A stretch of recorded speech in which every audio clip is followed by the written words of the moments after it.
Twongere tubaha ikaze inshuti bakunzi bane Bisangwe TV aho muri hirya no hino abari mu majyaruguru, amajyepfo, iburengerazuba, iburasirazuba ndetse n'umujyi wa Kigali. Reka tubaha ikaze namwe muri mu bihugu bitandukanye hirya no hino ku isi, cyane cyane mwebwe muri diaspora, mutwereka yuko muri kumwe natwe umunsi ku wundi mu biganiro bitandukanye tubategurira nkandi Bisangwe TV. Inkuru tubazaniye ni inkuru y'umugenerale warashwe n'abantu bari kuri moto, umwana we bari kumwe ahita apfa. Niyo nkuru tugiye kugarukaho mu kanya katarambiranye. Kanda subscribe unakande ku kimenyetso cy'inzogera kugira ngo utazajya ucikwa n'ibyo ni Bisangwe TV igutegurira umunsi ku wundi. Ikindi kandi sangiza abandi iyi nkuru ukora share, unadusigira igitekerezo cyawe muri comment ahateganyijwe kwandika ibitekerezo ahagana hasi. Ikindi kandi niba ushaka kuganiriza ni Bisangwe TV cyangwa ushaka kuduha ubuhamya runaka, ni ikaze ijana kuri Indi. Ndi Frank Mario Sebudandi, ni mu kanya mu buryo burambuye.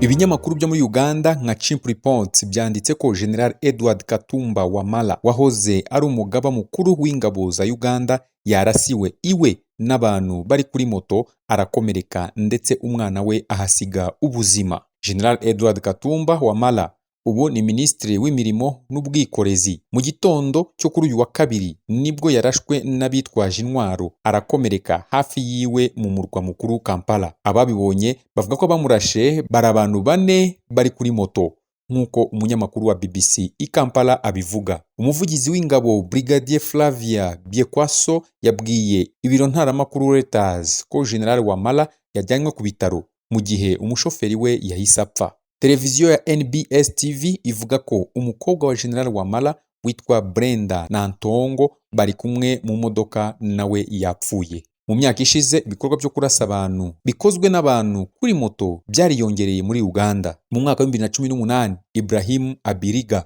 umunyapolitike wari uzwiho gushyigikira cyane Perezida Yoweri Museveni, yarasiwe hafi yiwe arapfa. Felix Andrew Kawesi wari ukuriye ibikorwa bya polisi nawe yishwe mu buryo nk'ubu mu mwaka wa 2017. Umucamanza n'abakuru mu idini ya Islam benshi nabo barishwe mu buryo nk'ubu mu gihe gishize. Reka turebe video n'uburyo byagenze ku muhanda hafi yiwe ubwo yaraswaga.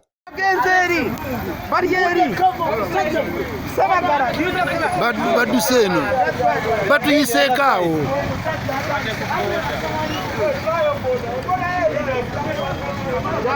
ewuno Katumba uno baba Katumba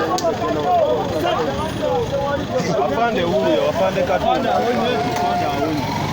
bananga afande awo uyo musajja uyo musirikala alwanye n'abasajja awonye Katumba awonye Katumba awonye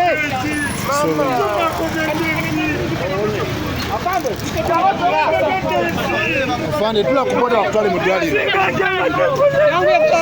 Sorry.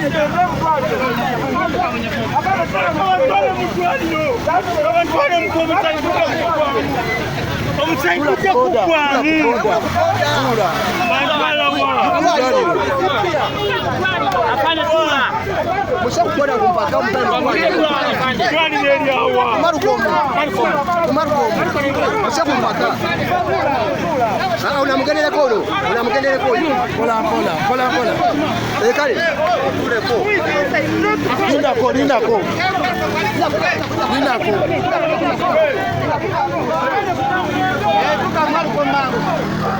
Nyuma nanone ari mu bitaro, uyu mujenerali yagaragaje amashusho ye, ari amagambo akomeye yatangaje ari kumwe n'abamurwaje iruhande rwe. Reka dukurikire video ye. All my children, I will be fine. I will survive. You have lost Brenda. That's God's plan. She had nothing. She did nothing to this world. But the bad guys have died. And God has given me a second chance. Amen. Daddy. I will pull through. Don't worry, I don't have bad injuries, only the arms, but I'll be fine.